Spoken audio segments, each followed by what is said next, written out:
룻이 만났던 보아스는 오늘날 우리에게 누구를 의미하는 것일까요? 누구? 보아스는 예수 그리스도를 상징합니다. 구약의 모든 사건 속에 있는 사건의 예표는 예수 그리스도를 가리키고 있는 거예요. 룻기에서 보아스는 예수 그리스도의 모형입니다. 예수님은 우리의 친족이 되기 위해서 육체를 입고 이 땅에 오셨습니다. 그분은 만왕의 왕이요 만주의 주이십니다. 예수님은 유력자이시요, 예수님은 전능자이십니다. 그런 까닭에 우리 인생을 변화시킬 수 있다는 거지요. 예수님을 만나면 우리 인생이 변화됩니다. 예수님은 온유하시고 겸손하시고 친절하십니다. 비천한 룻과 같은 우리들을 사랑하시는 분이셔요. 보아스가 룻에게 얼마나 친절했어요. 예수님을 만나고 예수님을 의지할 때 우리의 인생이 역전됩니다. 가장 놀라운 것은 우리가 지옥 갈 수밖에 없는 인생임에도 불구하고 예수님을 만나게 되면 천국 인생이 되는 줄로 믿습니다. 전도가 무엇이고 선교가 무엇입니까? 사람들에게 유력자이신 예수님을 만날 수 있도록 인도하는 거예요. 절망하는 인생에게 소망을 주고 지옥 갈 수밖에 없는 인생을 천국에 갈 수 있도록 도와주는 거. 이것이 전도고 이것이 인도입니다. 진정한 축복은 받은 복이 사명으로 이어지는 거예요. 복 받았다? 돈만 많다고 해서 복이 아니에요. 그것이 자기만을 위해서 쓰여진다면 그는 복이 아니라 심판입니다. 받은 복이 이웃을 위해서 쓰여져야 돼. 남보다 내가 많은 것을 알고 있다. 아는 것이 남을 속이는 것이 아니라 남을 위해서 쓰여져야 돼요. 보아스는 자신이 받은 복을 사명으로 알았습니다. 자신의 축복을 다른 사람에게 베풀 줄 알았다는 거지. 이게 진짜 복 있는 사람이에요. 그를 위해 일하는 일꾼들에게 축복을 나누어 주었습니다. 또한 이삭을 줍고 있는 모압 여인 룻에게도 축복을 나누어 주었습니다. 다시 말해서 이 보아스는 축복을 나누는 통로였다는 거지요. 자, 나오미와 룻은 베들레헴에 돌아왔지만은 말로 할 수 없이 어려웠습니다. 누군가의 은혜를 입어야만 살아갈 수 있는 구차한 상황이었어요. 누군가가 나에게 은혜를 주지 않으면 못 사는 어떤 결단을 하고 대단한 신앙적 결단을 하고 내려온 거예요. 룻은 특별히 어머니의 하나님이 나의 하나님이 되실 것이고 소망 없는 며느리 이 시어머니를 바라보면서 어머니가 죽는 곳에 나도 죽겠습니다 하고 이런 결단을 하고 돌아왔지만은 당장 그들에게 닥치는 현실은 어때서 끈히 걱정을 하지 않으면 안 되는 그런 상황이었어요. 우리 생각 같으면 하나님이 기적적으로 역사하셔서 풍족하게 보상해 주셔야 할 건데 말입니다. 자, 2장 2절을 볼까요? 모압 여인 룻이 나오미에게 이르되 원하건대 내가 밭으로 가서 내가 누구에게 은혜를 입으면 그를 따라서 이삭을 주겠나이다. 자, 이 말씀에서 중요한 단어가 은혜라는 단어입니다. 은혜. 은혜란 전혀 받을 자격이 없는 사람에게 베풀어지는 하나님의 호의, 이웃의 배려, 은혜 입었다 이런 이야기들을 하잖아요. 우리의 실력과 노력만 가지고 인생에서 승리할 수는 결코 없습니다. 우리는 은혜를 받아야 돼. 하나님이 도와주셔야만 우리 인생에서 승리할 수 있다는 거예요. 여러분, 나도 남에게 은혜를 베풀고 또 나도 다른 사람에게도 은혜를 입고 살아가고 있잖아요. 서로. 그죠? 나 혼자는 못 사는 거예요. 뿐만 아니라 하나님의 은혜를 받고 살고 있는 거예요. 모든 사람들이. 룻은 인생을 살면서 은혜의 소중함을 뼈저리게 겸행했습니다. 그가 처음 남편을 만났을 때 또 그가 결혼하기 전에 어떠했을까요? 푸른 꿈이 있었겠지요. 내가 이런 사람을 만나가지고 이렇게 살겠다. 이런 사람을 만나서 자식은 맷을 낳고 어떻게 해서 아마 그가 남편과 그런 속삭임이 있었을 거예요. 그런데 그런 꿈은 가지고 있었지만 그 남편이 얼마 가지 않아서 죽어버렸잖아요. 남편을 잃어버립니다. 그가 내린 결론은 인생은 노력만 가지고 되는 것이 아니다. 인생은 내가 생각한다고 해서 되는 것이 아니다. 우리의 생각대로 된다고 하면 부자 안 될 사람이 어디 있고 성공하지 않을 사람이 어디 있어요? 인간의 노력만 가지고 되지 않는 것을 깨달았습니다. 오직 하나님의 은혜로만 승리할 수 있다는 사실을 스스로 깨달은 거예요. 시편 127편에 보면은 여호와께서 집을 세우지 아니하시면은 세우는 자의 수고가 헛되고 여호와께서 성을 지키지 아니하시면 파수꾼의 경성함이 허사로다. 이 사실을 룻은 알았습니다. 혼자 힘으로만 살 수 없다는 사실을 말입니다. 룻은 은혜의 손길을 통해서만 인생이 복되게 살 수 있음을 알았던 거지요. 그래서 룻은 은혜를 귀히 여길 줄 알았고 그 은혜를 사모했어요. 은혜를 사모했어요. 여러분, 은혜를 사모하십니까? 은혜를 구하고 있습니까? 하나님께 우리는 은혜를 구해야 돼요. 하나님이여 나를 긍휼히 여기시사 은혜를 베풀어 주시옵소서. 우리의 인생에는 우리가 이해할 수 없는 신비로운 은혜가 있습니다. 그것은 설명할 수 없고 다만 믿어야만 하는 하나님의 은혜입니다. 믿어야만, 설명이 되지 않는 하나님의 은혜. 우리는 이 은혜 속에서 살고 있는 거예요. 모든 인생은 이 하나님의 은혜 안에 있으면서도 그것을 모른다는 거예요. 수없이 많은 사람들이 엄청난 은혜 속에 살면서도 그걸 모르는 거예요. 부모의 사랑이 너무 크기 때문에 그 사랑을 모르듯이, 그러나 그 사랑을 깨닫고 나면 효자가 되듯이 하나님의 큰 은혜 속에 살면서도 우리가 몰라 무지해. 그래서 하나님을 향하여 막말을 하고 하나님을 없이 여기는 거예요. 룻은 은혜의 소중함을 알았고 이 은혜가 사람을 통해서 주어진다는 사실을 알았어요. 하늘에서 그냥 은혜가 뚝 떨어지는 것이 아니라 그 은혜가 사람을 통해서, 사탄도 자기들이 일을 할 때에 꼭 사람을 통해서, 사람을 들어서 일을 하는 거예요. 그런 까닭에 룻은 2절에서 내가 네게 은혜를 입으면이라는 말을 하고 있는 것입니다. 룻은 보아스를 만났을 때 다시 한번 이 은혜라는 말을 사용해요.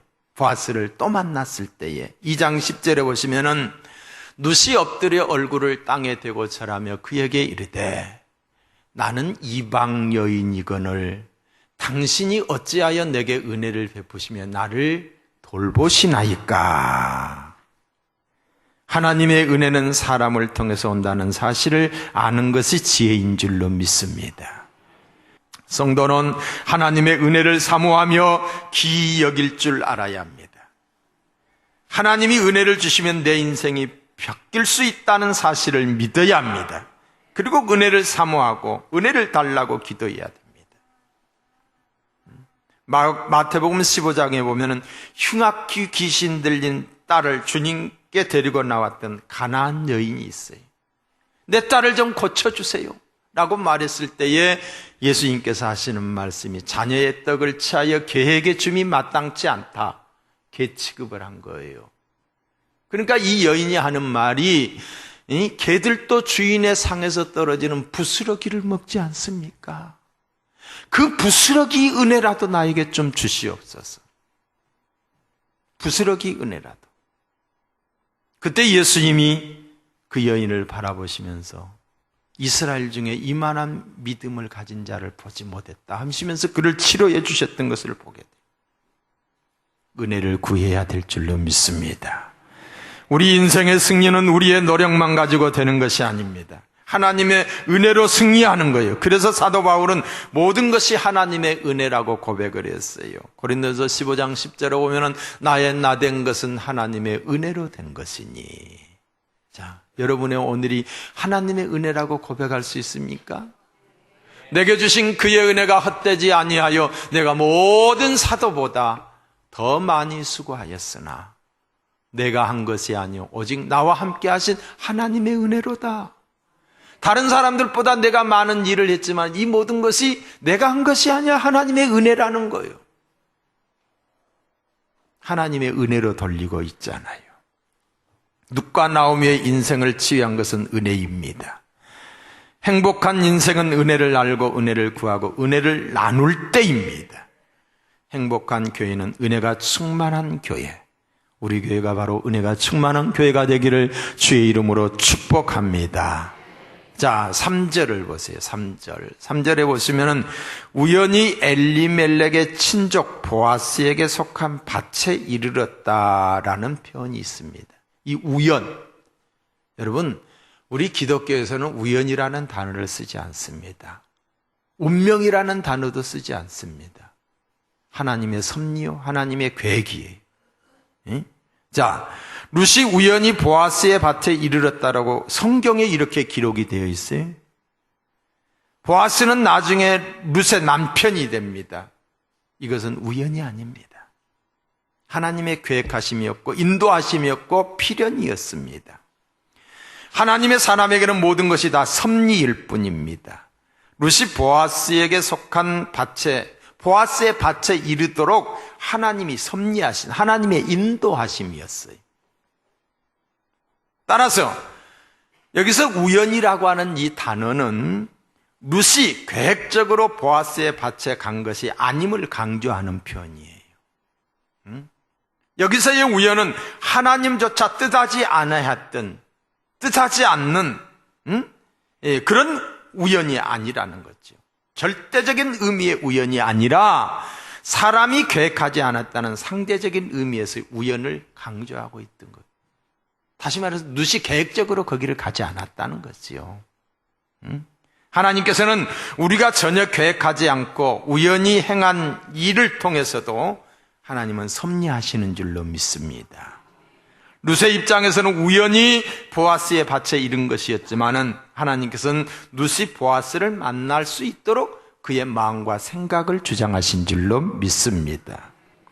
우연히 만난 것 같은 보아스가 룻의 인생을 바꿔놓는 인물로 하나님께서 미리 준비하셨던 것이지요.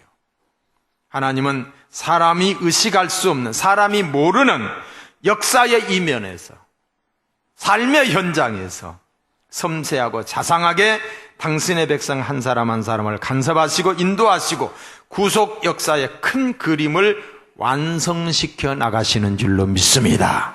믿으시면 아멘. 자, 보아스는 추수꾼들에게 말을 합니다. 4절을 볼까요? 4절. 여호와께서 너희와 함께 하시기를 원하노라 했어요. 여러분, 하나님이 함께함이 축복인 줄로 믿습니다. 하나님이 함께함이 능력이고 그것이 평안이에요. 그러니까 보아스는 그걸 알고 있었던 거예요. 하나님이 너희들과 함께하기를 원한다. 여러분, 보편적인 히브리인의 인사가 뭐예요? 샬롬이죠. 샬롬.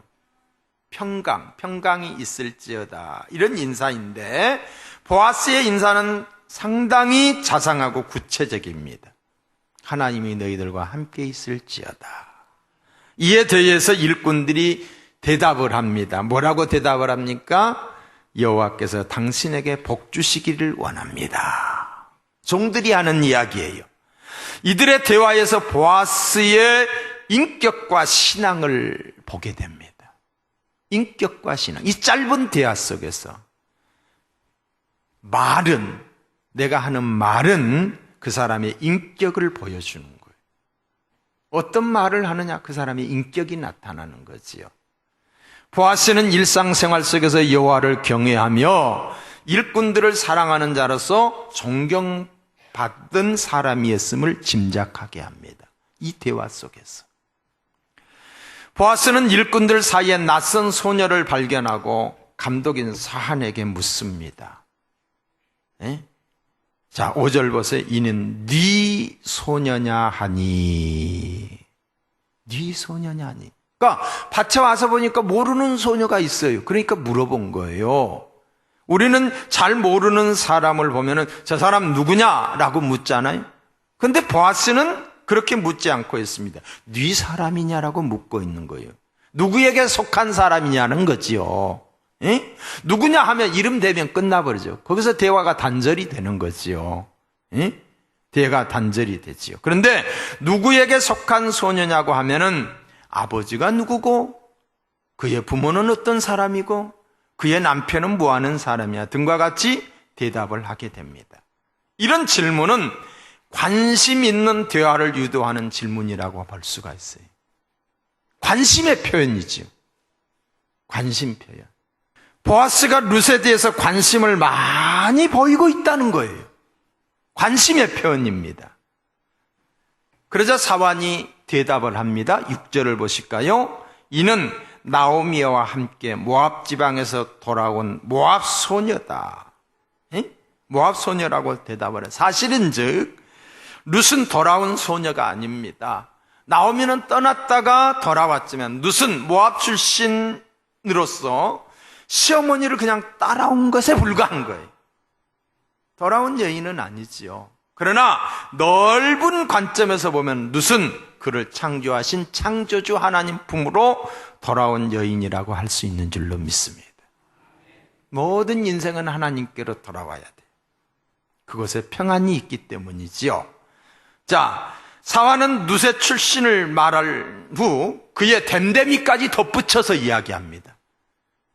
이게 관심을 표명하는 대화의 기술이에요. 자, 뭐라고 말합니까? 7절을 보세요. 그의 말이 나로 베는 자를 따라 단 사이에서 이삭을 죽게 하소서 하였고, 룻이 와서 그렇게 이야기를 했다는 거죠. 또 아침부터 와서 잠시 집에서 쉰 일 외에는 지금까지 계속 하는 중입니다. 사환은 이 여인 룻의 근면성과 성실성에 대해서 보아스에게 이야기를 하고 있는 거예요. 룻은 하나님의 백성이라고 하는 타이틀만 갖고 있는 것이 아니라 실생활에서 하나님의 백성답게 말씀대로 성실하게 살았어요. 근면하게 살았어요. 하나님의 은혜는 게으르고 나태한 사람에게 임하지 않습니다. 성경은 게으름을 가리켜서 악이라고 말하고 있어요. 하나님의 은혜는 자신이 선 자리에서 최선을 다하는 사람에게 임합니다. 자신이 맡은 일에서 최선을 다하는 사람. 룻은 은혜를 사모했을 뿐만이 아니라 그 은혜를 따라 최선을 다하는 여인이었어요. 룻은 주저앉아서 인생을 비관하고 있지 않았습니다. 올라와 봤더니 너무너무 살기도 막막하고 살 집도 없고 끼니 때가 걱정이 되니 얼마든지 좌절하고 낙심할 수도 있는데 그렇지 않았다는 거예요. 내가 할 수 있는 일이 무엇인가를 생각을 했어요. 할 수 있는 일, 그것은 바로 추수 때에 돌아왔기 때문에 추수를 하면서 이삭을 죽게 하는 법이 있었잖아요. 이삭을 줍는 일을 생각하고 그 생각한 것을 즉시 행동에 옮겼습니다. 하나님은 자신이 선 자리에서 최선을 다하는 사람에게 은혜를 베푸십니다. 룻은 성실하게 이삭을 주셨습니다. 하나님에 대한 진짜 믿음의 사람은, 저는 우리 모두가 진짜 믿음의 사람이 되기를 소망합니다. 그 믿음이 반드시 언어, 행실, 삶으로 나타나게 된다는 거지요. 룻의 성실한 모습에서 신앙인의 참모습을 발견하게 됩니다. 룻처럼 하나님의 손길을 느낄 수 없는 하나님의 침묵 속에서 돌아왔지만은 여전히 어려운 상황 속에서 삶의 형편이 나아지거나 변하는 것이 없이 여전히 괴로운 삶의 짐을 지고 가야 하는 그런 막막한 삶의 형편 앞에서 변함없이 하나님의 백성답게 충성된 삶을 살기란 결코 쉽지 않습니다. 쉬운 일이 아니라는 거지요. 과연 이러한 순간에도 하나님을 믿고 의지해야 하는지 회의가 생깁니다. 여러분 교회 속에 이러신 분들이 많아요? 내가 이렇게 기도하는데, 내가 이렇게 하나님 뜻대로 살려고 하는데 왜 내 삶이 변화되지 않는가? 이런 회의를 느끼는 분들이 계세요. 하나님의 마음을 헤아리지 못하기 때문이지요. 그러다 보면 나도 모르게 야금야금 하나님의 백성다움을 포기하게 돼요. 믿음이 성실치 않다는 거지요. 겉으로 보기에는 신앙을 유지하는 것 같을지라도, 다시 말해 주일 되면 교회는 옵니다. 또 교회 안에서 직분의 부름을 받기도 합니다. 지극히 작은 일상적인 일에서부터, 그런데 이런 생활이 지속되면서부터 지극히 작은 일상적인 일에서부터 하나님에 대한 충성심과 교회에 대한 관심이 식어지고 있다는 거지요. 나도 모르게.